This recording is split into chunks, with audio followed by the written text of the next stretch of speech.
నమస్తే, నేను Naresh. Welcome to స్వతంత్ర బిగ్ టాక్. తెలంగాణలో కాంగ్రెస్ ప్రభుత్వం దూకుడు పెంచింది.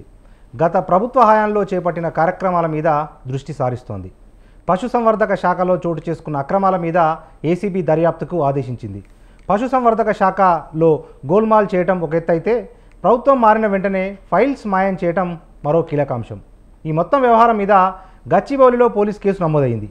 వీటితో పాటు గత ప్రభుత్వ హయాంలో ఏమైనా అక్రమాలు జరిగితే వాటన్నిటినీ వెలికితీస్తామని కాంగ్రెస్ నేతలు అంటుంటే, పారదర్శకంగానే పరిపాలన చేశామని గులాబీ నేతలు అంటున్నారు. మరి ఈ వేడివాడి ఆరోపణలు ఏమిటి, రానున్న కాలంలో ఎటువంటి సంచలనాలు బయటకు వస్తాయన్న విషయాల్ని ఇవాల్టి బిగ్ టాక్లో చర్చిద్దాం.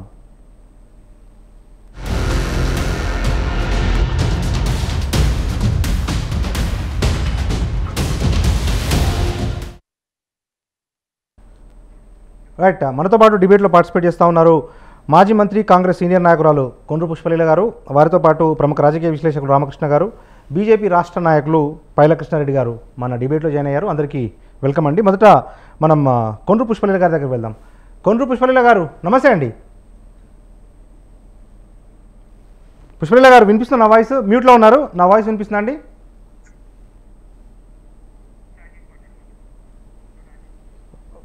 ఇప్పుడు ఓకే, వినిపిస్తుంది. చెప్పండి. ఏంటి ఇప్పుడు ఒకవైపు రాజకీయ కక్ష సాధింపులు ఉండవు అని చెప్తూనే మీ ప్రభుత్వం చెప్తూనే, మరొక వైపు వరుసగా కేసులు నమోదు చేస్తూ ఉన్నారు. గతంలో ఫైల్స్ మిస్ అయినాయి అన్నారు. తాజాగా ఈ గొర్రెల పంపకాల్లో అక్రమాలు జరిగాయి, 2 కోట్ల రూపాయలు దారి మళ్ళాయి అని చెప్పి కూడా ఏసీబీ కేసు నమోదు చేశారు. ఏంటి మీ ప్రభుత్వం ఏం చేయబోతా ఉంది? ఇప్పుడు ఏదైనా ప్రజల సొమ్మండి. అవునండి, ప్రజల సొమ్ముకు ప్రజల దానికి జవాబుదారీగా ప్రభుత్వాలు ఉండాలి. సో ఒక ముఖ్యమంత్రి గారుగా అయిన ప్రతి వాళ్ళు కూడా ఈ డెమోక్రసీ సిస్టమ్ లోపల ఈ జవాబుదారిని వహించాలనే కదా మనం ఎన్నుకుంటారు. ఎంత ప్రజాస్వామ్యంలో ప్రజల చేత ఎన్నుకోబడిన ప్రభుత్వాలు ఉన్నప్పటికీ కూడా ఈ కరప్టెడ్ సిస్టమ్ లోపల ఈ పథకాల పేరుతో కరప్షన్స్ అనేవి ఎక్కువగా అయినప్పుడు, ఈ రోజు ప్రజలు తెలంగాణ రాకముందు ఎలాంటి పరిస్థితి ఉండేది, తెలంగాణ వచ్చిన తర్వాత మనకు అవసరం లేదని 2 రాష్ట్రాలను విడగొట్టేసి వాళ్ళ పబ్బాల కోసమని వాళ్ళు ఈ రకంగా చేసి, కేవలం తెలంగాణలో ఉద్యమం పేరుతో ఎంతో మంది అమరవీరులైన వాళ్ళ ఫ్యామిలీస్ ని పక్కన పెట్టి, ఉద్యమంలో పనిచేసిన వాళ్ళని ఎవరిని కూడా లెక్క పెట్టకుండా కేసీఆర్ గారు చెప్పే ప్రతి మాట కూడా ఈ రోజు ప్రజలు 10 ఏళ్ల నుంచి గమనించారు. గమనించిన తర్వాత ఇప్పటికి కూడా వాళ్ళు మేము వచ్చి కూడా ఒక 4 రోజులు కూడా కాలేదు, అప్పుడే మీరు అది తప్పులు చేస్తున్నారు, ఇంకెప్పుడు అనేసి. అంటే ఒక పక్కనేమో ఖజానా మొత్తం ఊడ్చేశారు. ఇప్పుడు ఊడ్చిన తర్వాత దానికి మీ పథకాలు ఎలా నిలవరుస్తారో చూడండి అంటే, ఒక దొంగ తాళం తీసుకుని ఇంట్లో ఉన్న ఖజానాంతా దోపిడీ చేసిన తర్వాత ఇంట్లో వాళ్ళని ఇబ్బంది పెట్టే పరిస్థితి ఎలా ఉంటుందో, అద్దె దగ్గర నుంచి కానీ అన్ని రకాల ప్రాబ్లమ్స్ ఎలా పే చేస్తామో, ఓనర్ అయినా కూడా ఆర్థిక పరిస్థితులు ఎలా ఉంటాయి. ఈ రోజు రాష్ట్ర ప్రభుత్వ ఖజానాను కూడా ఆ రకంగా వీళ్ళు కొలగొట్టేశారు, మొత్తం ఫ్యామిలీ. ఇక ఆ రకంగా ఇప్పుడు ఈ గొర్రెలు అంటే మనని కేసీఆర్ గారు ఎంత పిచ్చి పనిగా మనల్ని మోసం చేశాడు మా తెలంగాణ వాళ్ళని అంటే, ఇక నా తెలంగాణ అసలు మాట్లాడాలంటే పక్రాలను చేసేసాడు మమ్మల్ని. మా వాళ్ళు కూడా నమ్మేశారు, ఎందుకంటే మా వాళ్ళు అమాయకులు కదా, అందుకని నమ్మేశారు. అంటే ఒక కుల వృత్తి ఉన్న వాళ్ళు ఆ కుల వృత్తిలోనే ఉండాలి తప్ప వాళ్ళ పిల్లలు ఐఏఎస్లు ఐపీఎస్లు కావాలని ఎక్కడ అనుకోలేదండి. ఎందుకంటే వాళ్ళు బర్రెలు కాసేవాడు బర్రెలే కాయాలి, గొర్రెలు కాసేవాడు గొర్రెలే కాయాలి, లేకపోతే చేపలు పట్టేవాడు చేపలే చెయ్యాలి, దాంతోనే వాళ్ళ కుటుంబం అంతా బతకాలన్నాడు. కానీ మరి వాళ్ళ పిల్లలు వాళ్ళ మనవడు కానీ వాళ్ళ కొడుకు కానీ ఫారెన్ లో చదువుకున్నాడు, ఆ లెవెల్లో వాళ్ళ కుటుంబం నుంచి వాళ్ళ పిల్లలకు ఎడ్యుకేషన్ అనేది ఇద్దామన్న ఆలోచన ఆయనకు రాలేదు. సో ఈ గొర్రె అనేది కూడా ఆ గొర్రె కాపలే వాళ్ళు ఉండే వాళ్ళు కూడా వాళ్ళు అనుకుంటారు వాళ్ళు ఏమో చేశారు అనుకున్నారు. కానీ ఇప్పుడు అందులో ఒక స్కామ్ అండి. అసలు నిజంగా మాకు కూడా తెలుసు అప్పుడు, కానీ మా మాట వినే నాజుడే లేదు కదా, అప్పుడు మా గవర్నమెంట్ లేదు కాబట్టి. ఓ ఛానల్లో మాకు స్వేచ్ఛ లేదు, ఓ పత్రికల్లో మాకు చెప్పిన స్వేచ్ఛ లేకుండా చేశాడు. ఎవరైనా ప్రశ్నించే వాళ్ళు ఉంటే వాళ్ళ మీద కేసులు పెట్టించడము, నానా రకాల ఇబ్బందులు పెట్టాడు కదండి. అది మీకు కూడా తెలుసు, జనాలకు కూడా తెలుసు. ఇప్పుడు ఏం చేశాడు, ఆ గొర్రెల పంపకంలో నిజంగా కూడా గొర్రెల నిజంగా కాపర్లు కాసే వాళ్ళు పాపం పేదవాళ్ళు అమాయకులు, చదువు కూడా తక్కువ ఉంటుంది వాళ్ళకి గొర్రెలు ఇస్తున్నానని చెప్పి బినామీల మీద పెట్టించో లేకపోతే వాళ్ళని అలా ముందు చూపించి ఆ గొర్రెల్ని మేకలు కొనిచ్చి ఆ లారీ వచ్చిన తర్వాత చూయించి ఇలా చూయించి వెంటనే లారీ వెనక్కి మళ్ళీ ఇచ్చిన సందర్భాలు రెడ్ హ్యాండ్ గా పట్టుకున్న వాళ్ళము చాలా మంది ఉన్నాం. సో వాళ్ళు వాటిని అలా చేశారు కదా అని చెప్పే ధైర్యం వాళ్ళకి లేదు. వాళ్ళకి సపోర్ట్ చేసే ప్రతిపక్షాల పాత్ర మేము నిర్వహించామంటే మాకు లేదు. మొత్తానికి అందులో బినామీ తలసాని శ్రీనివాస్ యాదవ్ లాంటి ఒక బీసీ వ్యక్తి, బీసీ అయి ఉండి పశు సంవర్ధక శాఖ నిర్వహించిన ఈయన, మరి ఈయనకి తెలియకుండా జరిగిందని ఎవరు అనుకుంటారు చెప్పండి? ఈ శాఖలో అవకతవకలు జరిగినాయి. సో రేవంత్ రెడ్డి గారు వచ్చిన తర్వాత రేవంత్ రెడ్డి పగతో చేయట్లేదు, లేకపోతే రేవంత్ రెడ్డి తన కుటుంబం కోసం చేయట్లేదు కదా. రేవంత్ రెడ్డి ప్రజల సొమ్మును వీళ్ళు ఎలా దోచుకున్నారు అది ప్రజలకు తెలియజేయాలి. ఎంత ఇంకా అమాయకంగా నమ్ముతున్నారు. ఈ పథకాల పేర్లతో మోసాలు చేసి అసలు ఏది ఇవ్వాలో చెప్పకుండా అందులో 70% వీళ్ళ స్కామ్లుగా పెట్టుకొని 25% ప్రతి పథకంలో మీరు చూడండి శాంపుల్ సర్వేలు అన్ని. ఇదంటే దళిత బంధు అన్నాడు 10 మందికి ఇచ్చాడేమో, లేదు లేదంటే ఒక ఊర్లో ఇచ్చాడేమో, తర్వాత అది ఎలక్షన్స్ వచ్చాయని చెప్పడం వాటిని ఫ్రీజ్ అవుట్ చేయడము, ఫ్రీజ్ చేయడము, ఇలాంటివన్నీ ఎన్నో అనేయండి, ఒక్కటి కాదండి చేసింది. సో ఈ గొర్రెల స్కామ్ అనేది బయటపడదనుకున్నారు కానీ అది తెలివిగా బయట పడేశారు. వాళ్ళు ఎవరైతే గొర్రెకాపులతోటే మేము తీసుకున్న ఇన్ఫర్మేషన్ తప్ప మాకు మేముగా తీసుకున్నది పగ కోసమనో రేవంత్ రెడ్డి కక్ష కోసమో చేసింది కదండి. ఎవరెవరైతే డబ్బులు తిన్నారో దీంట్లో అది మంత్రి అయినా మాజీ మంత్రి అయినా వదిలిపెట్టే ప్రసక్తే లేదు. అలాగే దానికి సంబంధించిన సహాయం చేసిన అధికారులను వదిలిపెట్టే ప్రసక్తి లేదు. ఎందుకు వదిలిపెట్టము అంటే అధికారంలో మేము ఉన్నాం కాబట్టి తప్పు ఎవరు చేసినా తప్పే కదండి. సో ప్రజలు ఎవరి పక్షాలు ఉండాలంటే వాళ్ళకి తెలియాలి కదా ఈ తప్పులని. సో తప్పు తెలియజేస్తూనే వాళ్ళ మీద యాక్షన్ తీసుకుంటేనే, అలా అని మేము పథకాలకి గురించి మేము ఇచ్చిన ఏవైతే వాగ్దానాలు 6 చేశామో అవన్నీ కూడా మేము మొదటి రోజు చేస్తూనే వస్తున్నాము. రేపు ఏళ్ళలో కూడా మిగతా పథకాలు కూడా స్టార్ట్ అయిపోతాయి. సో ఇంత వాళ్ళు ఈ 10 ఏళ్లలో కూడా ఒక రేషన్ కార్డు కూడా ఇవ్వలేని వాళ్ళండి వీళ్ళు. సో ఇవన్నీ కూడా ఇప్పుడు ప్రజా పరిపాలన సాగించిన రేవంత్ రెడ్డి గారి నాయకత్వంలో చాలా బాగా నడుస్తా ఉంది. అలాగే ఒక పక్కన రాహుల్ గాంధీ గారు పాదయాత్ర చేసి దేశం యావత్తులో కూడా చైతన్యం తీసుకొచ్చే కార్యక్రమం తీసుకొస్తున్నాడు. అందుకని మేము అంటున్నాం అన్నమాట, ఈ గొర్రెలు స్కామ్ అనేది అది చిన్నది కాదండి, చాలా పెద్ద స్కామే. అది ఒక్కొక్క రూపాయి ఎవరి పేరు మీద బీనామీలు తీసారో బయటకు పెడతాము, అది ప్రజల ముందు దోషులుగా నిలబెడతాము. ఆ ప్రజలే నిర్ణయిస్తారండి వాళ్ళని ఏ రకంగా శిక్షించాలనేది. వాళ్ళ నోటి నుంచే వినిపించి వాళ్ళకి ఆ శిక్షణ వేయించే బాధ్యత మేము చేస్తాం. రైట్ రైట్ రైట్ మనతో పాటు ప్రముఖ రాజకీయ విశ్లేషకులు రామకృష్ణ గారు ఉన్నారు. రామకృష్ణ గారు నమస్తే అండి. నమస్తే సార్. రైట్, ఏంటి సార్ ఇప్పుడు ఈ గొర్రెల స్కామ్కి సంబంధించి ఈరోజు ఏసీబీ దర్యాప్తుకు ప్రభుత్వం ఆదేశించింది. ఒకటే కాదు, ఇంకా చాలా స్కామ్ల మీద గత ప్రభుత్వంలో అవకతవకలు జరిగాయి, ప్రజాధనాన్ని గత పాలకులు కొల్లగొట్టారు కాబట్టి దీని మీద ఖచ్చితంగా విచారణ చేపిస్తామని చెప్పి ఈ తెలంగాణ కాంగ్రెస్ ప్రభుత్వం చాలా పట్టుదలగా ఉంది నిజంగా. ఎందుకంటే ఇప్పుడు 2014 అంశాన్ని కూడా ఒకసారి చూసుకుంటే కనుక 2014 కంటే ముందు ఉన్న కాంగ్రెస్ ప్రభుత్వంలో ఇందిరమ్మ ఇండ్ల పేరు మీద పెద్ద ఎత్తున గోల్మాల్ జరిగింది, సీఎంఆర్ఎఫ్ చెక్ల పేరు మీద పెద్ద గోల్మాల్ జరిగింది అని చెప్పి కేసీఆర్ ప్రభుత్వం కూడా ఇట్లనే ఎంక్వైరీ వేసింది, ఏం తేల్చలేకపోయింది. అంటే ప్రభుత్వాలు మారినప్పుడల్లా ఈ ఎంక్వైరీలు వేయటము, ఏమీ తేల్చకపోవటము సర్వసాధారణంగా మారుతుందని మనం భావించాల్సి ఉంటుందా? ముందుగా అందరికీ ప్రేక్షకులకు మరి ప్యానెల్లో పాల్గొన్న అందరికీ కూడా వ్యక్తులకు అందరికీ కూడా నమస్కారం అండి. Good evening. అయితే ఇక్కడ సార్ ఇప్పుడు ఏమవుతుందంటే 10 సంవత్సరాల నుండి ఇప్పుడు కేసీఆర్ గవర్నమెంట్, బీఆర్ఎస్ గవర్నమెంట్ అధికారంలో ఉంది, కాంగ్రెస్ పార్టీ అధికారంలో లేదు. పైగా వాళ్ళ అక్కడ శాసనసభ రిప్రజెంటేషన్ కూడా చాలా తక్కువగా ఉంది. కాబట్టి ఇప్పుడు వాళ్ళు సడన్ గా 10 years తర్వాత ఇప్పుడు అధికారంలోకి వచ్చారు. అధికారంలోకి వచ్చిన తర్వాత వాళ్లకు ప్రభుత్వ శాఖలలో ఏం జరుగుతుంది ఏంటి అన్నది సమీక్షించుకోవాల్సిన టైం పడుతుంది వాళ్ళకి. ఎందుకంటే ఆ సమీక్షించుకోకుండా డైరెక్ట్ గా ఎలాంటి నిర్ణయాలు కానీ, దానిలో మంచి చెడులు కానీ, లేదంటే కొత్తగా ప్రవేశపెట్టే పద్ధతులు కానీ వాళ్ళు సమీక్షించుకోకుండా చేయలేరు. అయితే ఇప్పుడు ఈ గొర్రెల పెంపకానికి సంబంధించిన కేసు వచ్చేస్తే నాకున్న ఇన్ఫర్మేషన్ ప్రకారం గచ్చిబౌలిలో కేసులో నమోదైన ఫస్ట్ కేసు నమోదైంది 406, 409, 420. అంటే ఒక అధికార దుర్వినియోగం పాల్పడడం కానీ, లేకుంటే అధికారాన్ని ఉపయోగించుకొని ఫండ్ ట్రాన్స్ఫర్ ఉపయోగించడం కానీ, లేకుంటే మోసపూరితమైన ఆలోచన ఉండి ఉన్న కానీ మనము అలాంటి దానికి తీసుకొస్తాయి. అయితే దీనిలో ఏంటంటే ఆయన వేసిన ఏడుకొండలైన వేసిన కేసు ఏంటంటే నాకు రావాల్సిన అమౌంట్ అంటే ఇప్పుడు దాదాపుగా 133 యూనిట్లు, అంటే ఒక యూనిట్ అంటే 21 గొర్రెలకి. సార్ మ్యూట్లో ఉన్నారు సార్, మ్యూట్కి వెళ్ళారు. అమౌంట్ లో నాకు రాలేదు అన్నది మెయిన్. అయితే నేను ఆల్రెడీ శాఖ చుట్టూ తిరిగినప్పటికీ కూడా నాకు అమౌంట్ రాలేదు, నాకు చాలాసార్లు తెంపించారు అని చెప్పేసి అన్నారు. అందులో ముఖ్యంగా కేశవ సాయి గారు కానీ మహమ్మదుద్దీన్ కానీ లేకుంటే రవి కుమార్ యాదవ్ కానీ ఇలాంటి వాళ్ళు ఇన్వాల్వ్ అయ్యారన్నది ఆయన ప్రధాన ఆరోపణ చేశారు ఏడుకొండలు గారు. ఇప్పుడు దాన్ని దృష్టిలో పెట్టుకున్న తర్వాత ఆ కేసు ఇన్వెస్టిగేషన్ జరుగుతున్న సమయంలో మనకి ఇంకొక కేసు కూడా ప్రీవియస్ కేసు ఒకటి ఉంది. ఏంటంటే గవర్నమెంట్ మారి అంటే రేవంత్ రెడ్డి గారి ప్రభుత్వం వస్తుంది, కాంగ్రెస్ ప్రభుత్వం వస్తుంది అన్న టైంలో ఆ శాఖలో కానీ మిగతా శాఖలలో కానీ ఆ ఫైల్స్ మాయం చేయడం కానీ కొన్ని అయితే తగలబెట్టారు అనే ఆరోపణ కూడా జరుగుతుంది. ఇప్పుడు దాని ఈ 2 కేసులను కోయిన్సైడ్ చేసినప్పుడు ఇవి ఇప్పుడు ఒకటి కేసు జరిగిందేమో, కేసు ఫైల్ అయిందేమో గొర్రెల పంచకం ఇది డబ్బులు రాలేదన్న విషయంలో, కానీ దీనికి సంబంధించిన లోతు ఇన్వెస్టిగేషన్ చేసినప్పుడు ఆ ఎన్ని గొర్రెలు పంపిణీ చేశారు, ఎన్ని గొర్రెలు పంపిణీ చేసినప్పుడు ఆ పంపిణీ లబ్ధిదారులకు ముట్టాయా లేదా, ముట్టినప్పుడు ఏదైతే మధ్యలో బ్రోకరేజ్ అంటారు కదండి, ఇప్పుడు ఏదైతే గొర్రెలు ఎక్కడి నుంచి తీసుకొచ్చే ఇవ్వాలి అనే వాళ్ళకి డబ్బులు ముట్టినాయా లేదా, ఆ డబ్బులు సక్రమంగా వెళ్ళాయా లేకుంటే కమిషన్ బేస్ లో వెళ్ళాయా, ఇవన్నీ ఫైళ్లలో ఎన్ని గొర్రెలు ఇచ్చాయని మొత్తం ఉంటాయి, ఫైల్స్ లో ఉంటాయి. అయితే ప్రభుత్వ శాఖలో ఉన్న ఫైల్స్ మాయమైనప్పుడు మరి వాటికి ఎట్లా ట్రాకింగ్ చేయాల్సి వస్తుంది? కాబట్టి ఈ 2 కేసులను పోలీస్ పరిధిలో లేదు, అది పోలీస్ పరిధి దాటిపోయింది అది.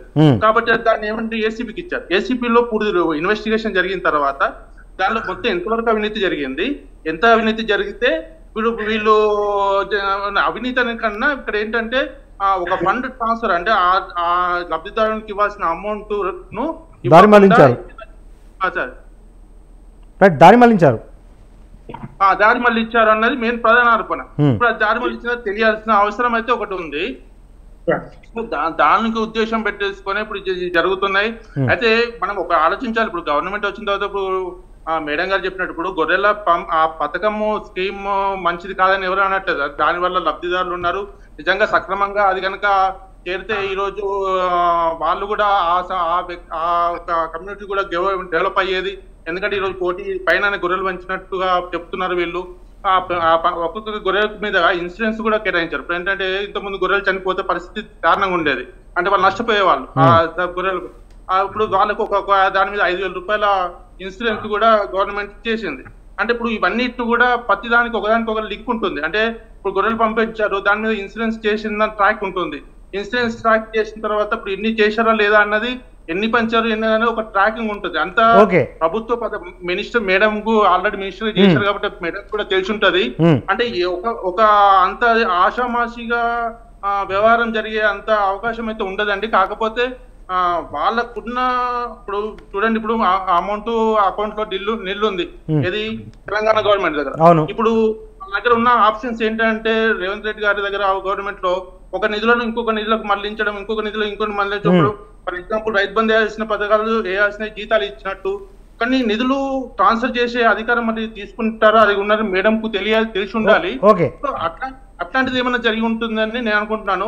ఏసీబీ ఇన్వెస్టిగేషన్ లో తెలుస్తుంది కదండి. నేను ఒక విషయమా చెప్పండి. ఇప్పుడు తెలంగాణ రాష్ట్రం రాకముందు మిగులు బడ్జెట్ ఉండింది మనకి, రైట్?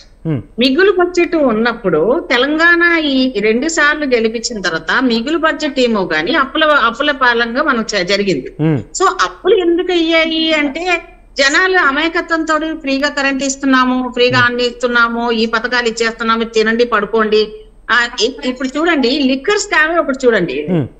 లిక్కర్ స్కామ్ లో సామాన్యుడికి ఒక లెక్క, ఈ కవిత గారితో ఒక లెక్క. ఒక కేంద్ర లెవెల్లో ఉన్న ఆఫీస్ లెవెల్లో ఉన్న ఒక మంత్రి జైల్లో ఉంటే ఒక ముఖ్యమంత్రి ఆఫ్టర్ ఆల్ ఇప్పుడు ఒక ముఖ్యమంత్రి కూతురు ఆమె కమాండ్ చేసే స్థితికి వచ్చింది. అలాగే సోదరుడు ఇంతకు మాటకు చెప్పారు, నేను మంత్రిగా చేసిన డైవర్ట్ చేయడం వేరండి. ఇప్పుడు మన దగ్గర అంత అవసరం లేదమ్మా, కాగు రిపోర్ట్ ఒకటి చాలు మనకి. ఏ శాఖకి ఎంత కేటాయించారనేది మనకు ఆ రిపోర్ట్ లో తెలిసిపోతుంది ఒకటైతే.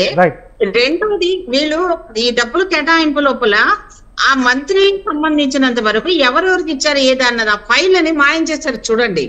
అక్కడనే మనకు అర్థమైపోతుంది వీళ్ళ నిజాయితత్వం ఎంతుంది అని. ఎప్పుడైనా చరిత్ర జరిగిందా ఇలా మంత్రుల శాఖల నుంచి వాళ్ళకి తెలియకుండా మా పదవులు అంటే మామూలుగా కాగానే ఇలా ఫైల్ మాయమైపోయిన చరిత్ర గతంలో ఎక్కడ లేదు. ఈ కేసీఆర్ గవర్నమెంట్ లో ఈ కేటీఆర్ చేసిన స్కామ్ అనుకోండి, కవిత గారండి, హరీష్ రావు అనుకోండి, లేకపోతే వాళ్ళందరూ చేసిన ఈ తప్పులు ఏవైతే ఉన్నాయో శాఖ పరంగా వాళ్ళని చెందనీయకుండా చేసేస్తారు, కనపడకుండా. సో దానికి కారణం ఎవరు? మరి ముఖ్యమంత్రి గారు వాళ్ళ కుటుంబ సభ్యులు ఉన్నారనే కదా అండి. ఎవరికి తెలుసండి ఇప్పుడు ఆ ఫైల్ అని మాయమైతే? రైట్ వస్తా సో దాని ఎందుకు చర్చిద్దాం. ఊరుకుంటారండి? రైట్ ఓకే చెప్పండి మీరే. Right right so okay diversion అవ్వలేదండి, ఇది పక్కా స్కామ్ జరిగింది, ఇచ్చినట్టు చేశారు, రైట్ లాగేసుకున్నారు అంతే, Right. ఇంకా అంతకు మించి ఇంకేం లేదు ఇక్కడ జరిగింది. రైట్ రైట్ మనతో పాటు బీజేపీ రాష్ట్ర నాయకులు పైలా కృష్ణారెడ్డి గారు ఉన్నారు. పైలా కృష్ణారెడ్డి గారు నమస్తే అండి. నమస్కారం. రైట్ తెలంగాణ గత ప్రభుత్వానికి సంబంధించి ఫైల్స్ మాయమవుతా ఉన్నాయి, దాని తర్వాత ఈ లబ్ధిదారులకు సంబంధించిన డబ్బులు డైవర్ట్ అవుతూ ఉన్నాయి, పెద్ద ఎత్తున స్కామ్స్ బయటపడతా ఉన్నాయి. కాబట్టి మేము గత ప్రభుత్వం తీసుకున్న కొన్ని నిర్ణయాలను సమీక్షిస్తూ ఉన్నాము, ఏసీబీ విచారణకు కూడా ఆదేశాలు జారీ చేశామని చెప్పి కాంగ్రెస్ చెప్తా ఉంది. బీజేపీ ఎట్లా చూస్తాం సార్ దీన్ని? ఎవరమ్మా? ముందుగా స్వతంత్ర టీవీ ప్రేక్షకులకు మీకు మరియు ఈ చర్చా వేదికలో పాల్గొంటున్న అందరికీ నమస్కారాలు తెలియజేసుకుంటూ, ఇప్పుడు కాంగ్రెస్ పార్టీ ఏదైతే వెలుగు తీసిందో దాన్ని ఆహ్వానించాల్సిందే. గతంలో మనం అందరం మాట్లాడుతుందే. కాకపోతే ఇక్కడ కాంగ్రెస్ పార్టీ ఒక ఉద్దేశాన్ని మనం అర్థం చేసుకోవాల్సిన అవసరం ఎంతైనా ఉంది. కొద్దిగా కాంగ్రెస్ నాయకులు ఓపికగా ఉండాలి. కాళేశ్వరం విషయం మీద, కాళేశ్వరంది కానీ, మిషన్ కాకతీయది కానీ, టిఎస్పిఎస్ లో జరిగిన అక్రమాలను కానీ, ఆనాడు ఏదైతే ఇంటర్మీడియట్ బోర్డులో పేపర్ లీకేజీలో జరిగిన అవకతవకలను వెంటనే వెలికి తీస్తామని చెప్పారు.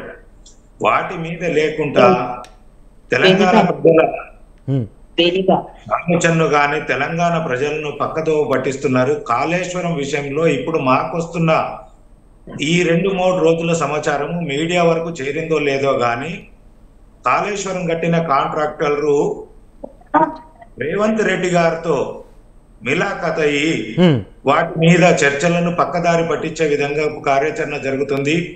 అవి ఎంతవరకు నిజాలనేది మీడియా కానీ, మా యొక్క పార్టీ కానీ, మేము కూడా వాటి మీద తొందరనే దృష్టి సారిస్తున్నాము. వీటి మీద లోపాయికారి ఒప్పందాలు సీఎం రేవంత్ రెడ్డి గారికి, అలాగే కాంగ్రెస్ పార్టీ ప్రభుత్వానికి, కాంట్రాక్టర్లకు ఒక అవగాహన ఒప్పందం జరిగి ఆ యొక్క సమస్యను మెల్లగా నీరుగార్చాలంటే, పక్కదారి పట్టించాల, తెలంగాణ సమాజాన్ని ఇంకొక దానికి దృష్టి చేర్చాలని చెప్పేసి వాళ్ళు చేసిన కార్యాచరణలోని భాగంగానే ఇలాంటి చిన్న చిన్న వ్యవహారాలను బయటకు తీసుకొస్తున్నారు. అసలు కాళేశ్వరం మీద సింగిల్ జడ్జి తోటి కమిషన్ వేస్తా అన్నారు. సిబిఐకి డిమాండ్ చేసినాము, అది లేఖ రాయలేదు తెలంగాణ రాష్ట్ర ప్రభుత్వం నుంచి. అఖిలపక్ష కమిటీని డిమాండ్ చేసినాము, దాని మీద స్పందించకుండా, ఏమీ చేయకుండా ఏదో పశువర్ధక శాఖల్లో 2 కోట్లు 3 కోట్లు పక్కదారి పట్టినాయి అనేసి అంటున్నారు. ఆ ఒక్క శాఖనే కాదు, తెలంగాణ రాష్ట్రంలో గతంలో జరిగిన ముఖ్యంగా కొన్ని శాఖలు చెప్పదలుచుకున్నాను.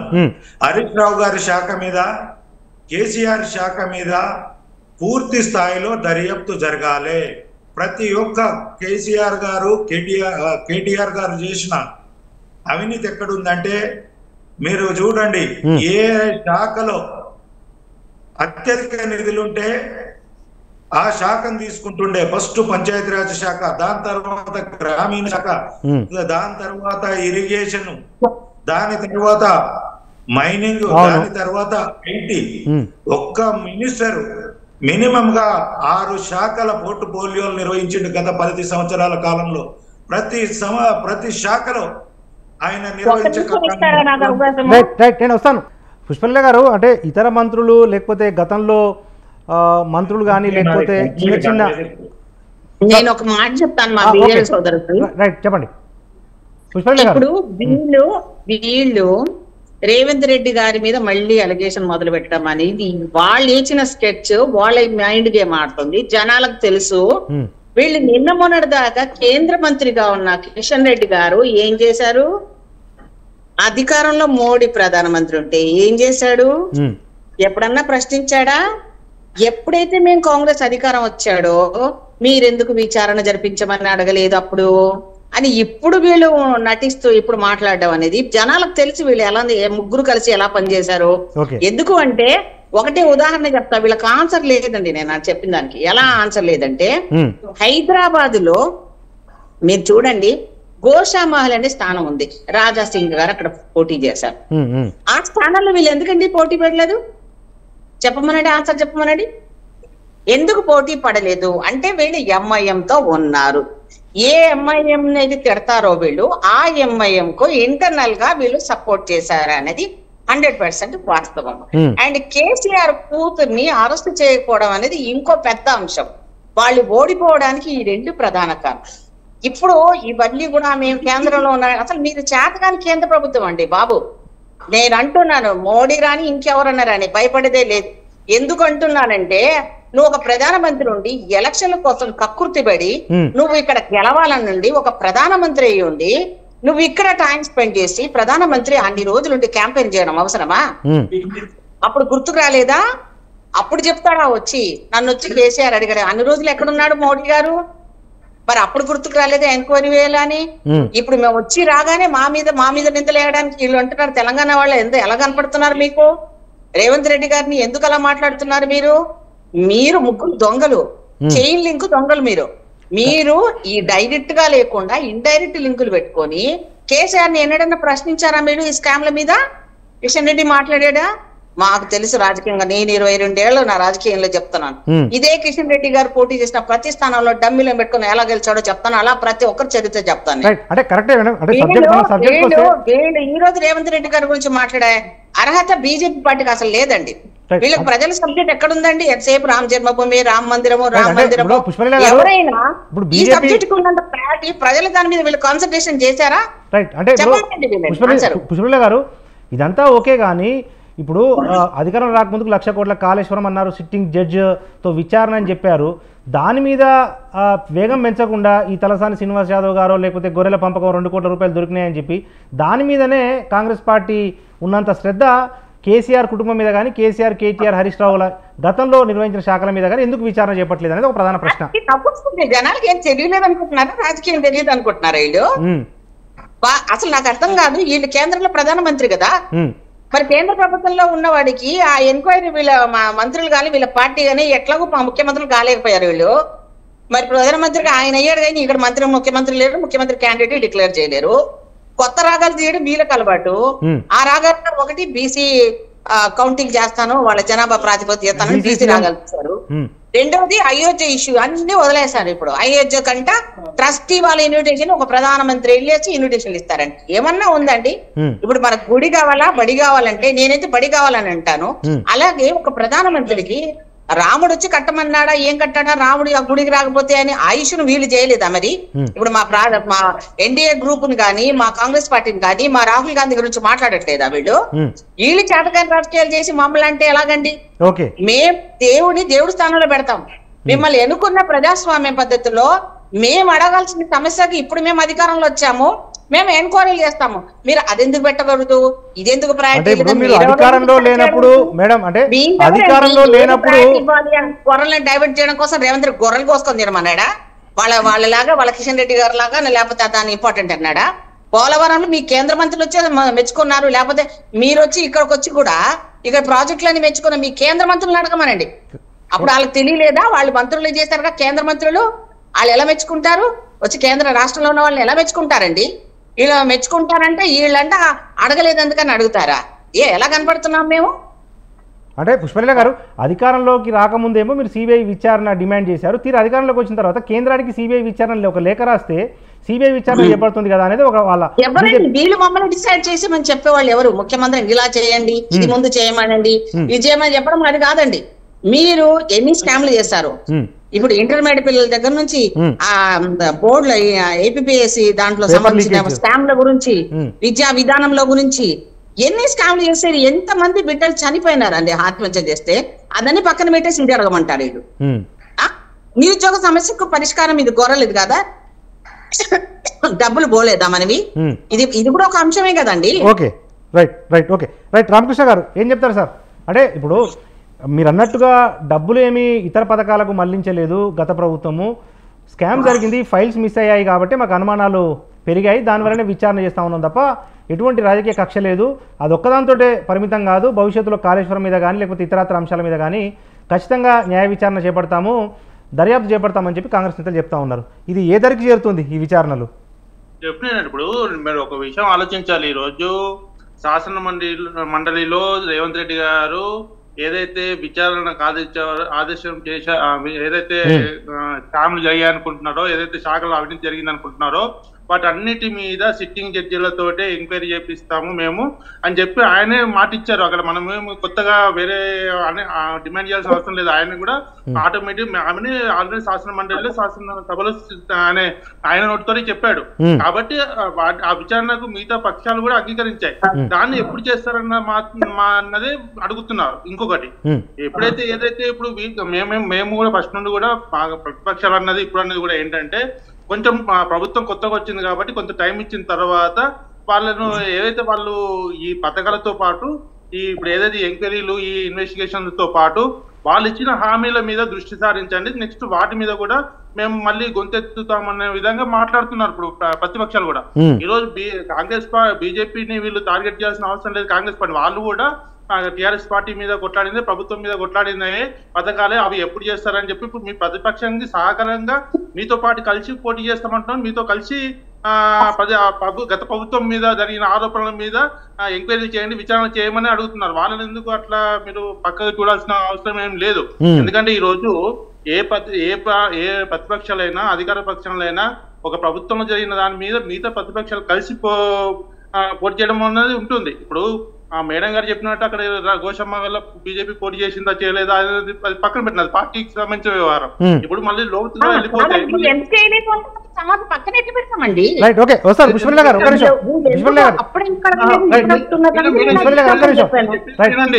ఈ రోజు 2018లో ఎలక్షన్ లో 13 మంది ఎమ్మెల్యేలను కాంగ్రెస్ వాళ్ళని గెలిపిస్తే మరి మీరందరూ ఏకదాటిగా వెళ్ళిపోయి కాంగ్రెస్ ప్రతిపక్ష హోదా లేకుండా మొత్తం పోయి టీఆర్ఎస్ ప్రభుత్వానికి మద్దతు ఇచ్చారు కదండి. మేము ప్రజాస్వామ్య ప్రకారంగా ఎన్నుకున్నాం కదా, ప్రజలు ఎన్నుకున్నారు కదా, మరి మీరు ఎందుకు ప్రతిపక్ష హోదా కూడా పోగొట్టుకునే విధంగా ఎందుకు టీఆర్ఎస్ పార్టీలో చెప్పారు?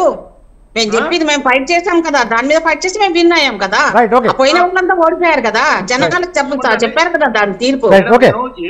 ఏ పార్టీ విధానంలో ఆ పార్టీ ఉంటాయి, మీరు వాటిని కన్నా నేనేమంటున్నాంటే మీరు విచారణ చేపిస్తున్నారు. పార్టీ కాదండి, వాళ్ళు బీజేపీ వాళ్ళు ఇప్పుడు అడగడంలో అర్థం ఏంటి? ఇప్పుడు అడగడంలో మమ్మల్ని వచ్చే నెలలో అర్థం ఏంటి?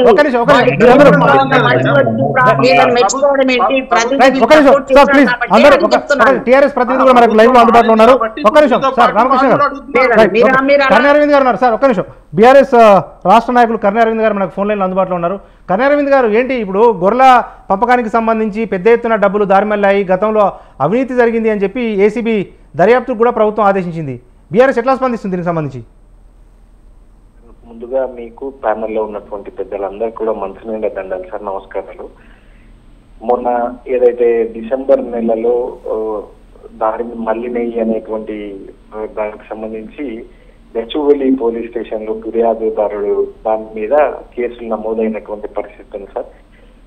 కొత్తగా కొలువు తీరినటువంటి ప్రభుత్వం కాంగ్రెస్ ప్రభుత్వంలో ఇది మొదటిసారి సిబిఐకి ఏటీపీకి బదిలీ చేసినటువంటి పరిస్థితి ఇవాళ ఉన్నది. అయితే మేమేమంటా ఉన్నాము అంటే సార్, తెలంగాణ రాష్ట్రం తొలి ముఖ్యమంత్రి కేసీఆర్ గారి ఆలోచన లోపల మేము గొప్పగా, అంటే మీకు అందరికీ తెలంగాణ రాష్ట్రంలో ఉన్నటువంటి సకల జనుల సబ్బండ వర్గాలందరూ కూడా తెలుస్తారు ఎంత పారదర్శకంగా చేస్తున్నామో అనేటువంటి విషయాన్ని మీరే చూసిండ్రు. ఎక్కడ కూడా లంచగొండలు ఉండకూడదు అనేటువంటి ఆలోచన చేసి గౌరవ ముఖ్యమంత్రి కేసీఆర్ గారు అనేక సందర్భాల లోపల మీరు చూసిండ్రు సార్. అది ఏ ప్రభుత్వ పథకమైనా కావచ్చు కాక, అది ఏ కార్యక్రమం అయినా కావచ్చు కాక, నేరుగా ప్రజలకు చేరాలి అనేటువంటి ఆలోచన లోపల ఆలోచన చేసినటువంటి గౌరవ మాజీ ముఖ్యమంత్రి కేసీఆర్ గారు.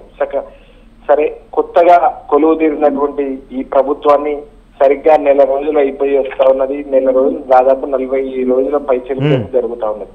అంటే మేము కూడా తప్పకుండా సార్, గతంలో మేము అధికారంలో ఉన్నటువంటి వాళ్ళము, వాళ్ళకు 100 రోజుల టైం అవసరము అనేటువంటి ఆలోచన మేమైతే చేసి ఉన్నాము. ఎందుకు అంటే వాళ్ళు ఇచ్చినటువంటి హామీల్లో భాగంగా 420 హామీలు ఏవైతే ఉన్నాయో అవన్నీ కూడా సక్రమంగా నెరవేరాలి అని అంటే దాదాపుగా ఒక 3 నెలల టైం అయితే తప్పకుండా పడుతుంది అనేటువంటి ఆలోచన లోపల మేమైతే ఉన్నాం సార్. ఆ కోణంలోనే మేము, కానీ ఇవాళ కక్ష పెట్టుకొని కక్ష పెంచుకొని ఇవాళ కాంగ్రెస్ పార్టీ ప్రభుత్వం ఏ పద్ధతిలో తెలంగాణ రాష్ట్రంలో విర్రవీగుతున్నారో విరాజిల్లుతున్నారో మీరు చూస్తా ఉన్నారు గత 40 రోజుల నుంచి.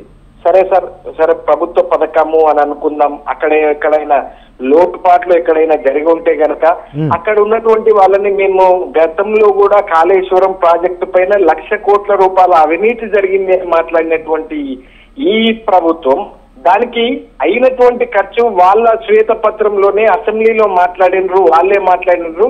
ఈ ప్రాజెక్టు యొక్క ఖర్చు 93,000 కోట్ల రూపాయలు అని మాట్లాడినటువంటి వాళ్ళే తిరిగి మాట్లాడతారు వీళ్ళ 1,00,000 కోట్ల రూపాయల అవినీతి జరిగింది అని మాట్లాడతారు. మేమేమంటా ఉన్నాము అంటే సార్, సిట్టింగ్ జడ్జి తో విచారణకు మేము సిద్ధము అనేటువంటి విషయాన్ని మేము చెప్పున్నాం.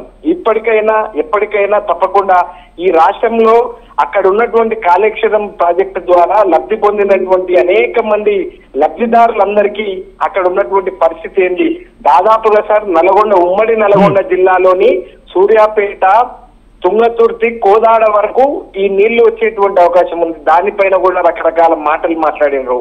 కానీ ఒక్కటి సార్, ఇవాళ పారదర్శకంగా ప్రభుత్వాన్ని నడిపించాల్సినటువంటి వాళ్ళే ఇవాళ వేరే రకంగా అన్ని కక్ష సాధింపు చర్చలు, ఇవాళ హత్య రాజకీయాలు పాల్పడుతూ ఉన్నారు. ఇవాళ రైతు బంధు గురించి అడిగితే ఇవాళ తుంగతుర్తికి సంబంధించినటువంటి మా కార్యకర్త పైన దాడి చేస్తారు. ఇవాళ హత్యా రాజకీయాలకు తెరపడతా ఉన్నారు వీళ్ళు అనేటువంటి విషయాన్ని ఇవాళ తేటతెల్లం చేసుకున్నారు తెలంగాణ ప్రజలందరూ కూడా. ఇంకా చాలా సార్ నేనేమంటా ఉన్నాను అంటే, ఈ మాట నేను అదో కాదో తెలియదు కానీ ఈ వేదిక ద్వారా మాట్లాడొచ్చునో మాట్లాడకపోవచ్చునో కానీ రక్త చరిత్ర కాబోతా ఉన్నది. మారణ హోమాన్ని చేస్తారు ఈ కాంగ్రెస్ ప్రభుత్వము అనేటువంటి విషయాన్ని నేను తెలియజేస్తా ఉన్నాను సార్. కాంగ్రెస్ సంక్రాంతి తర్వాత పవర్ కట్లు, ఇవాళ గతంలో ఇన్వర్టర్లు, జనరేటర్లు మీలాంటి స్టూడియోలలో ఇవాళ పోయినటువంటి పరిస్థితి ఉంది. అవన్నీ కూడా తిరిగి వచ్చేటువంటి పరిస్థితి ఇవాళ కాంగ్రెస్ ప్రభుత్వం చేస్తది అనేటువంటి విషయాన్ని అంటే నేను ఈ మాట నేను అనొద్దు సార్. ఎందుకంటే ఈ రాష్ట్రం సుభిక్షంగా ఉండాలి, ఈ రాష్ట్రంలో అన్ని వర్గాల ప్రజలు అందరూ అది కావాలి అనేటువంటి ఆలోచన మేము చేస్తాం. అయితే ఇక్కడ నేనేమంటా ఉన్నాను అంటే సార్, ఇవాళ ఆంధ్రాకు సంబంధించినటువంటి యూనిట్లకు సంబంధించి వాళ్లకు డబ్బులు పడలేదా, అక్కడ ఉన్నటువంటి డిసెంబర్ నెలాఖరులో అధికారులు ఏదైతే అది నిజంగా వాళ్ళ పైన అంటే కేసు నమోదైంది కాబట్టి దర్యాప్తు కూడా పూర్తి స్థాయిలో అయినాక, విచారణ జరిగినాక ఏదైతే తేటతెల్లం అయినాకే మాట్లాడితే బాగుంటది. కానీ ఇవాళ ఇట్లాంటి మాటలు మాట్లాడితే ఇవాళ మేము గొల్ల కుర్మ యాదవ సోదరులకు మేము ఫోన్ చేసి వినిపిస్తాం సార్. పేదరికంలో అత్యంత పేదరికం వలని ఇవాళ యూనిట్లు ఇస్తే వాళ్ళు గొప్పగా ఇవాళ బతుకుతున్నటువంటి పరిస్థితి ఉంది సార్. ఇవాళ కుల వృత్తులన్నింటినీ కూడా వెలుగులోకి తీసుకొచ్చినటువంటి గౌరవ ముఖ్యమంత్రి కేసీఆర్ గారు సార్, మన కేసీఆర్ గారు నాటి ముఖ్యమంత్రి గారు. కాబట్టి తెలంగాణ తొలి ముఖ్యమంత్రి కేసీఆర్ గారు గతంలో పాటలు కూడా ఉంటుంది కదా సార్. ఇవాళ గోరేటి వెంకన్న పాట కూడా రాసింది కదా సార్, పల్లె పల్లెన పన్నీర్లు వచ్చే పాలమూరులోన అనేటువంటి పాటలు ఇచ్చి పెట్టుకొని ఇవాళ పాలమూరుకు బొంబాయి దుబాయ్ పోయినటువంటి పల్లెల్లో పాటలు అనే బస్సులన్నీ కూడా ఇవాళ బంద్ అయిపోయినటువంటి పరిస్థితి ఉంది. ఇవాళ అన్ని వర్గాలకు చెందినటువంటి వాళ్ళందరూ కూడా సుభిక్షంగా తెలంగాణ రాష్ట్రంలో విరాజిల్లుతున్నారు అనేటువంటి విషయం ఎవరిని కూడా అడిగినా చెప్తారు. కాబట్టి ఒకటి సార్, దయచేసి ఈ ప్రభుత్వం నిన్నగాక మొన్న మీరు చూసిండ్రు సార్, 6 గ్యారంటీల్లో భాగంగా ఏం గ్యారంటీల గురించి ఏమైతే మాట్లాడుతూ ఉన్నారో వాళ్ళు కాలయాపనే సార్. మేము ఎంతసేపు మేము ఏమంటా ఉన్నాము అంటే, ప్రధాన ప్రతిపక్ష హోదాలో ఉన్నాం, తప్పకుండా మేము ఎండగడతాం, కానీ దానికి సమయం ఉంది అనేటువంటి విషయం కూడా మేము చెప్పినాం. కానీ వాళ్ళు దానికి అడ్డేయకుండా ప్రతి అంశంలో సాక్షాత్తు అసెంబ్లీలో కూడా శ్వేతపత్రం పేరిట పచ్చి అబద్ధాలను ప్రచారం చేసినటువంటి ఈ ప్రభుత్వాన్ని తప్పకుండా ప్రతి కచీర్ల కాడ చర్చనైతే జరుగుతూ ఉన్నది సార్. ఏంది రైతు బంధు ఇవాళ పునాది యాసంగి పంటకు పెట్టుబడి సాయం అందించేటువంటి పథకమే రైతు బంధు పథకం సార్. ఇవాళ ఈ దేశంలో ఏదైనా ఆగుతుంది, కేవలం వ్యవసాయం ఒక్కటి ఆగదు. ఇవాళ వ్యవసాయం ఆగితే మీరు నేను ప్యానల్ ఉన్నటువంటి వాళ్ళు కానివ్వండి, ఈ రాష్ట్రంలో ఈ దేశంలో ఉన్నటువంటి ఎవరు కూడా 4 ముద్దలు నోట్లకు పోవు. కాబట్టి ఇవాళ అట్లాంటి పథకాన్ని కూడా ఇవాళ ఆపివేసినటువంటి పరిస్థితి, దౌర్భాగ్యమైనటువంటి స్థితిలో ఇవాళ ఉన్నటువంటి పరిస్థితి ఏంది అనేటువంటి తెలంగాణ అనేటువంటి విషయాన్ని ఇవాళ చెప్తున్నటువంటి నేపథ్యం ఉంది సార్. అయితే దయించి ఒక్క మాట నేను పూర్తి చేస్తాను. నేను ఎందుకు ఈ మాట చెప్తా ఉన్నాను అంటే సార్, దరఖాస్తుల పేరిట మొన్న 6 తారీఖు వరకు అది చేసిండ్రు. ఆ దరఖాస్తులు ఎంత మేరకు అది చేస్తారు అనేటువంటిది కాలం నిర్ణయిస్తుంది. ఒకవేళ ఇస్తే అభినందిస్తారు. నిజంగా కొత్తగా కొలువు తీరినటువంటి ఈ ప్రభుత్వాన్ని ప్రజలకు సేవ చేస్తే మాత్రం తప్పకుండా హక్కున చేసుకుంటారు ఈ ప్రజలందరూ కూడా. కానీ ఇవాళ కాలయాపన పేరిట ఇవాళ తప్పకుండా రేపు లోక్సభకు సంబంధించి ఎన్నికల కోడ్ వచ్చేంత వరకు ఇట్లాంటి ప్రక్రియని సాగించి ఆ తర్వాత మేము చేస్తాము అనేటువంటి విషయం చెప్తారు. కాబట్టి మేము తప్పకుండా బీఆర్ఎస్ పార్టీ పక్షాన మేము ప్రజల వైపు ఇవాళ వీళ్ళు ఇచ్చినటువంటి వాగ్దానాల్లో భాగంగా 420 పథకాలన్నీ కూడా అమలు అయ్యేంత వరకు ప్రజల పక్షాన నుండి పోరాడతాము అనేటువంటి విషయాన్ని మేము తెలియజేస్తాము సార్. అంతేకాకుండా మా ప్రభుత్వం బీఆర్ఎస్ ప్రభుత్వం కేసీఆర్ గారి ప్రభుత్వం పైన ఎట్లాంటి ఈ అవినీతి ఆరోపణలు మీరు చేసినా మేము దానికి ఏం భయపడము. ఎందుకు కూడా భయపడము అంటే పారదర్శకంగా ఇవాళ ప్రభుత్వాన్ని నడిపినటువంటి మన ముఖ్యమంత్రి కేసీఆర్ గారు కాబట్టి ఆయనకు ఒక ఆవగింజంత పొరపాటు జరిగినా కూడా సహించేటువంటి నాయకుడు ఆయన కాదు. కాబట్టి వీళ్ళు ఎవరికైనా విచారించేటువంటి హక్కు వాళ్ళ కాడుంది. తప్పకుండా దోషులను శిక్షించాలి అనేటువంటి విషయం కూడా మేము మా పార్టీ తరఫున చెప్తా ఉన్నాం. Okay right sir. కృష్ణారెడ్డి గారు, పైలా కృష్ణారెడ్డి గారు ఏంటి ఏం సమాధానం చెప్తారు? ఈ కాళేశ్వరం వాస్తవాలు ఉన్నాయండి. ఎంత అవస్థం ఉందండి, ఎంత అబద్ధాలు మాట్లాడుతున్నారు. నేను మీ దగ్గరకు వస్తాను. అంటే రైతు బంధు 1 నెల కూడా కాలేదు, రైతు బంధుని గురించి మాట్లాడతాడు. ఎవరికి ఇచ్చారండి? మల్లారెడ్డి లాంటి మంత్రులకు ఎకరాలు కోట్లాది రూపాయలు కోట్లాది మందికి ఉద్యోగాలు కానీ సన్నకారు చిన్నకారు రైతులకు ఇచ్చాడా? ఓకే పుష్పల్లి గారు, నేను వస్తాను మీ దగ్గరకు వస్తాను, మీరు కౌంటర్ చేద్దరు. కానీ పైలా కృష్ణారెడ్డి గారు ఎంతసేపు బీజేపీ మీద వీళ్ళు అలిగేషన్ చేస్తుంటే మాకు టైం ఇస్తలేదు. ఇస్తాను పైలా కృష్ణారెడ్డి గారు, నేను మిమ్మల్ని పిలుస్తున్నాను. ప్లీజ్ పైలా కృష్ణారెడ్డి గారు చెప్పండి. ఇప్పుడు కాళేశ్వరం విషయంలో కేంద్రము నాంచివేత ధోరణి అవలంబిస్తూ ఉంది. ఢిల్లీ లిక్కర్ కేసుకు సంబంధించి ఆప్ మంత్రులను అరెస్ట్ చేసి జైల్లో పెట్టారు. కానీ ఇక్కడ తెలంగాణకు సంబంధించిన నేతలను చూడనట్టుగా బీజేపీ వ్యవహరిస్తోంది. అందుకే బీజేపీ నష్టపోయింది అన్న ఒక అభిప్రాయం కూడా వ్యక్తమవుతోంది కదా. ఈ ప్రశ్నలన్నిటికీ ఏం చెప్తారు? ఇప్పుడు నష్టపోయింది మేము తప్పు చేశామా, మేము నష్టపోయినామా అంటున్నారు. దానికి బాధ్యత వహించినట్టే కదా తప్పు చేసినందుకు. వీళ్ళకెందుకు కడుపు నొప్పి వస్తుంది అనేది అర్థం కాలే.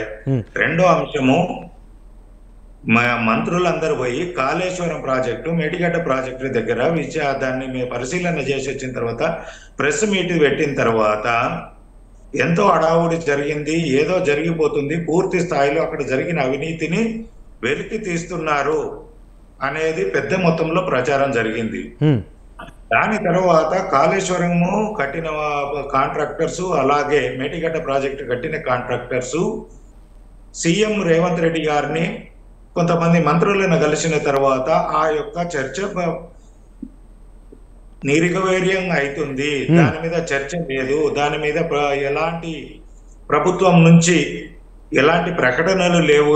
ఈ వారము 10 రోజుల నుంచి మీరు చూడండి, ఇందులో ఎలాంటి లోపాయికారి ఒప్పందం జరిగింది. ఆ రోజు కాళేశ్వరం ప్రాజెక్టు మీద జరిగిన కాంట్రాక్టులలో వీళ్ళకి ఏమన్నా కమిషన్లు రాలేదు, ఇప్పుడు వస్తాయని చెప్పేసి అనగానే కనుక ఏమన్నా లోపాయికారి ఒప్పందాలు జరిగినాయా, ఏం జరిగింది అనేది అది కూడా బయటకు రావాలి.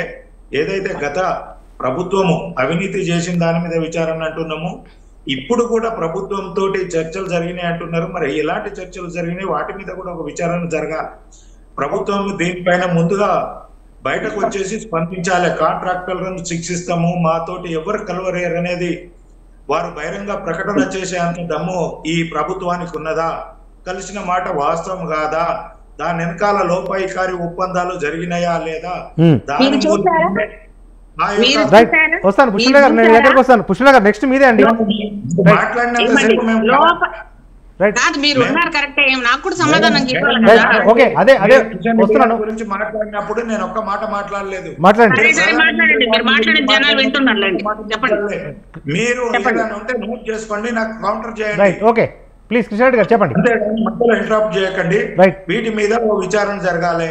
కిషన్ రెడ్డి గారు తెలంగాణ రాష్ట్రంలో కానీ ఈ భారతదేశ చరిత్రలో ఈ రోజు వరకు ఆయన మంత్రిగా ఉన్న ఈ 4.5 సంవత్సరాల కాలంలో సింగిల్ అవినీతి గాని అక్రమాలు చేసినట్టు గాని ఏ ఒక్క ఆరోపణ లేదు. ఆయన దృష్టికి ఏ ఒక్క ప్రతిపాదనలు వచ్చినా మేము వ్యక్తిగతంగా చూసినాం కాబట్టి ఆయన స్పందించుకున్నాం. కానీ మీరు ఎవరైనా అడగండి, ఆయన ఏం చేశాడని మాట్లాడేకంటే ముందు ఆయన స్వభావం ఏంటి, ఆయన మాటలు ఎంత నిబద్ధతతోటి పనిచేస్తున్నాడు అనేది చూడండి.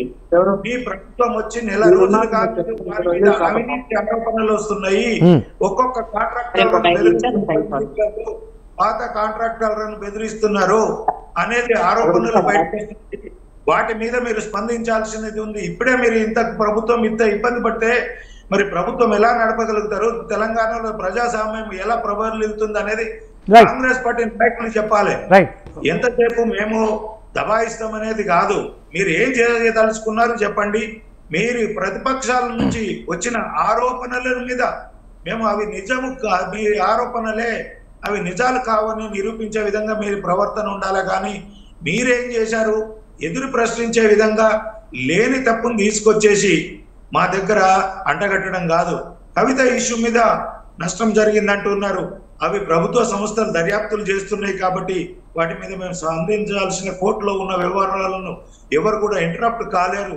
అవన్నీ మంత్రిగా చేసిన పుష్పలీల గారికి తెలిసి ఉండాలి. తొందరపడి మాట్లాడితే మనం కోర్టు కంటెంప్ట్ కింద వస్తుంది. కాబట్టి ప్రభుత్వ సంస్థలు వేరు, అధికారులు తీసుకునేటి వేరు, మన రాజకీయ నాయకులు తీసుకునే నిర్ణయాలు వేరు. వాటితో తప్పు జరగవచ్చు, వాటి మీద ప్రజల అభిప్రాయం మేమేదో ఆలోచిపడినామంటే మేమే మాకు జరగాల్సిన నష్టం జరిగింది అంటున్నారు, మేము అనుభవిస్తున్నాము. దాంట్లో ఇదే అంశానికి సంబంధించిన డిస్కషన్ మన బిగ్ టాక్లో కొనసాగిద్దాం. కొనసాగించే ముందు మన బిగ్ టాక్లో స్మాల్ బ్రేక్ తీసుకుందాం. బ్రేక్ తీసుకున్న తర్వాత మరి నిజంగా గతంలో అంటే కాళేశ్వరం విషయంలో కాంగ్రెస్ పార్టీ జ్యుడిషియల్ ఎంక్వైరీ అని చెప్పింది. అయితే బీజేపీ చేస్తున్న ప్రధాన ఆరోపణ ఏంటంటే కాళేశ్వరం నిర్మించిన కాంట్రాక్టర్లు కాంగ్రెస్ పెద్దలతోటి ముఖ్యమంత్రి రేవంత్ రెడ్డి తోటి సమావేశమయ్యారు. ఆ తర్వాత విచారణ అనేది ఆలస్యం అవుతుంది, దీని వెనక రాజకీయం ఉంది అన్న ఒక ఆరోపణ బీజేపీ చేస్తుంది. మరి దీన్ని కాంగ్రెస్ ఏ రకంగా కౌంటర్ చేస్తుందో తెలుసుకునే ముందు మనతో పాటు కాంగ్రెస్ మాజీ మంత్రి కొండ్రు పుష్పలీల గారు ఉన్నారు. పుష్పలీల గారు, ఒక ఆరోపణ ఇంతకుముందు మనం చెప్పుకున్నట్టుగా మనతో పాటు రామకృష్ణ గారు ఉన్నారు. రామకృష్ణ గారు ఏం చెప్తారు? అంటే చిన్న చిన్న విషయాలకు కాంగ్రెస్ పార్టీ పెద్ద ప్రాధాన్యతనిస్తుంది, కానీ కాళేశ్వరము అవినీతి అన్న అంశాన్ని ఎన్నికల ఎజెండా చేసుకొని గెలిచిన కాంగ్రెస్ పార్టీ దాన్ని పెద్దగా పట్టించుకోవట్లేదు అని బీజేపీ ఆరోపిస్తూ ఉంది. ఆ ఆరోపణకు ప్రధాన కారణం ఏంటంటే కాళేశ్వరం నిర్మించిన కాంట్రాక్టర్లు రేవంత్ రెడ్డితో భేటీ అయ్యారు, కాంగ్రెస్ పెద్దలతో భేటీ అయ్యారు, ఆ తర్వాత కొంత ఆలస్యం అవుతుంది అన్న విమర్శ చేశారు బీజేపీ నాయకులు. ఏం చెప్తారు? ఇప్పుడు మినిస్టర్స్ శ్రీధర్ బాబు గారు కానీ, వెంకటరెడ్డి గారు కానీ, ఇంకా మిగతా శ్రీనివాస్ గారు కానీ వెళ్ళి అక్కడ సమీక్షించిన తర్వాత వాళ్ళు అక్కడ ఉన్న కాంట్రాక్టర్స్ తో కూడా మాట్లాడడం జరిగింది. ఇప్పుడు వాళ్ళు అక్కడ నుంచి వాళ్ళు సందర్శించిన తర్వాత అక్కడ ఉన్న లోటుపాట్లను మీద ఏ నివేదిక ఇచ్చారన్న విషయం ఫస్ట్ ఆఫ్ ఆల్ మన దగ్గర రాలేదు. అదొకటి. ఇంకోటి, ఏ ప్రభుత్వం అయినా ఇప్పుడు ఆ ప్రాజెక్టు సంబంధించిన ఇప్పుడు ఆల్రెడీ మేడిగడ్డ దగ్గర ప్రాజెక్టు కుంగిపోయిన విషయంలో కానీ ఇంకో విషయంలో కానీ ఆ కాంట్రాక్టర్స్ తోటి సమీక్షించాల్సిన అవసరం అయితే ఒక ముఖ్యమంత్రిగా రేవంత్ రెడ్డి గారికి బాధ్యత ఉంటుంది కాబట్టి వాళ్ళతో పిలిచి మాట్లాడి ఉంటాడు. అయితే ఇప్పుడు దానికి ప్రభుత్వం భరించాల్సి వస్తే మాత్రం చాలా నష్టపోవాల్సి వస్తుంది. కాంట్రాక్టరే దాన్ని మళ్ళీ పునర్వ్యవస్థీకరణ చేస్తేనే గవర్నమెంట్ కు పడే భారం తగ్గుతుంది. లేదంటే ఆ కాళేశ్వరం అప్పుడు మేడిగడ్డ ప్రాజెక్ట్ ఆగిపోయినప్పుడు దానిలో వాటర్ గిట్ట మనం స్టోరేజ్ చేయలేకపోతే దానికి అనుసంధానంగా ఉన్న మిగతా ప్రాజెక్ట్ లో కూడా మనం వాటర్ నిలిపే అవకాశం లేదు. కాబట్టి అది లాంగ్ లైఫ్ లో ఇప్పుడు రైతులకు ఎఫెక్ట్ పడే అవకాశం ఉంటుంది. సో సాధ్యమైన తొందర దాన్ని రిపేర్ చేయించేయడమా లేకుంటే ఏం చేయడం అన్నది ఆ ప్రాజెక్ట్ ఎవరైతే కట్టారో వాళ్ళతో మాట్లాడి చేయాల్సిన బాధ్యత ఉంది. ఆ విధంగా మాట్లాడాలని అనుకుంటారు. అలాగే ఇప్పుడు ఏదైతే వీళ్ళు ప్రభుత్వ డబ్బులతో వెళ్ళిపోయి గవర్నమెంటే స్వయంగా మంత్రులే క్యాబినెట్ మినిస్టర్స్ వెళ్ళిపోయి అక్కడ సమీక్ష చేశారు కాబట్టి మరి ఆ సమీక్షకు సంబంధించిన రిపోర్ట్ అన్నది వాళ్ళు మన ముఖ్యమంత్రికి ఏమి ఇచ్చారు అన్నది కూడా మనకు ప్రజలకు తెలియాల్సిన అవసరం ఉంది. మరి అది కూడా నాకు తెలిసి అధికారికంగానే ప్రకటిస్తారు, ఎందుకంటే దాని మీద ఇంకా పూర్తి ఇంకా విచారణ జరుగుతుందని అనుకుంటాను, వాళ్ళు సమీక్షించుకుంటున్నారని అనుకుంటున్నాను. సాధ్యమైన తొందరగా అక్కడ ఏం సమీక్ష చేశారన్న విషయం కూడా ప్రభుత్వంకు తెలియాలి. ఏం లోటుపాటు కనిపెట్టారనేది రిటర్న్ గా వాళ్ళు చెప్పడం, మినిస్టర్లు మైక్ లో చెప్పడాలు ప్రెస్ మీట్ లో చెప్పడం కాదండి. ఇది ఓవరాల్ గా ఒక ముఖ్యమంత్రికి ఇచ్చాల్సిన రిపోర్ట్ లో ఏం రాశారన్నది కూడా మనము చూసిన తర్వాతనే దాని మీద రెస్పాండ్ అవ్వాల్సిన బాగుంటుంది. అలాగే నేను అనుకోవడం కానీ ముఖ్యమంత్రి గారు ఇప్పుడు ఏదైతే మనకు ప్రాజెక్ట్ కాళేశ్వరం అనేది మెగా ప్రాజెక్టు, దాంతో పాటు ఇప్పుడు అనుసంధానంగా రైతులకు వాటర్ ఇవ్వాల్సిన అవసరం ఉంది. ఇప్పుడు అన్ని స్టోరేజ్లలో వాటర్ అన్నది ఇప్పుడు కాళేశ్వరం దగ్గర ఆగిపోవడంతో ఇప్పుడు వాటర్ అన్ని రిజర్వాయర్లలో వాటర్ లెవెల్ తగ్గిపోయింది. ఇప్పుడు మరి అందులోకెళ్ళి కాళేశ్వరం నుంచి నీళ్లు వదులుతాయి తప్ప మనకి ఇప్పుడు ఈ రిజర్వాయర్లు అయ్యే పరిస్థితి లేదు. రాకపోతే మరి ఇక్కడ రైతులకు ఈసారి వ్యవసాయానికి మరి ఎలా వాటర్ ఇవ్వగలుగుతాం అన్న దాని మీద మెయిన్ ఇంపార్టెంట్. ఇంకోటి ఏంటంటే ఆ మేడియర్ ప్రాజెక్ట్ ఎంత టైంలో కంప్లీట్ చేస్తారు అన్నది కూడా మనకి ఇప్పుడు ఇంపార్టెంటే. అది కంప్లీట్ అయిపోయి తప్ప మిగతాది కాదు. సో వాటి మీద సమీక్ష చేశారని చెప్పి అనుకోవచ్చు. కాబట్టి ప్రతిదీ కూడా మనము అధికారికంగా నివేదిక రాకుండా మనము ఆరోపణలు అంటే ప్రతిపక్ష పార్టీలో వైజ్గా వాళ్ళు ఆరోపణలు చేసుకుంటారు కానీ డెఫినెట్ గా దానికి అధికారికంగా మనము నివేదిక వచ్చిన తర్వాత మాట్లాడితేనే బాగుంటుందని నేను అనుకుంటున్నాను. రైట్ రైట్ పుష్పలత గారు వినిపిస్తుందా అండి? పుష్పలత గారు ప్లీజ్ మ్యూట్లో ఉన్నట్టున్నారు.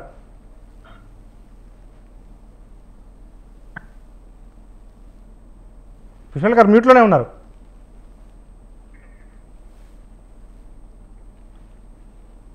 పుష్పలత గారు మ్యూట్లో ఉన్నారు.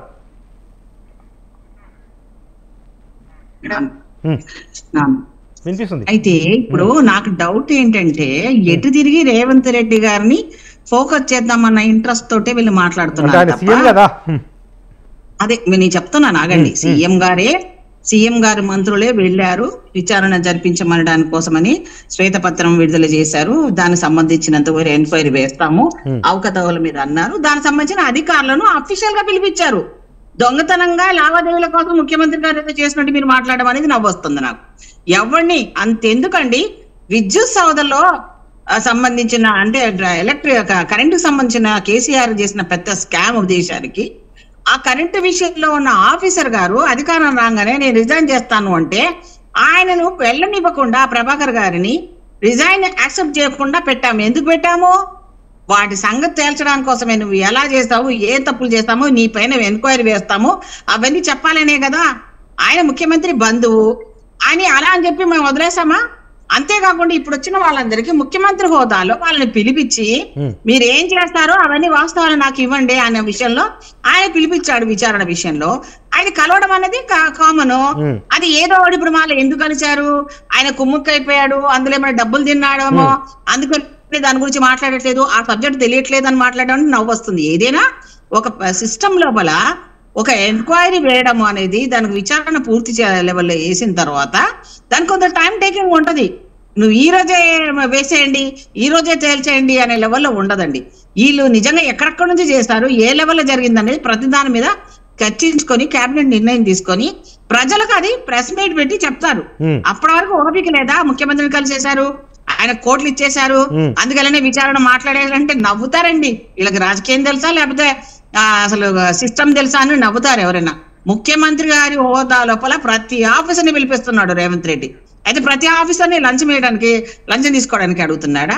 ఒక్కొక్కరు తాట గీతామని లెవెల్లోనే ఎలా చేసావు ఏంటి అని వాళ్ళ ద్వారానే అవన్నీ తెప్పించుకొని చేసి మళ్ళీ ఆయన ఎంక్వైరీ ఆయన కూడా క్రాస్ చెక్ చేసుకొని అప్పుడు ప్రజల ముందుకు వచ్చి చెప్తారు.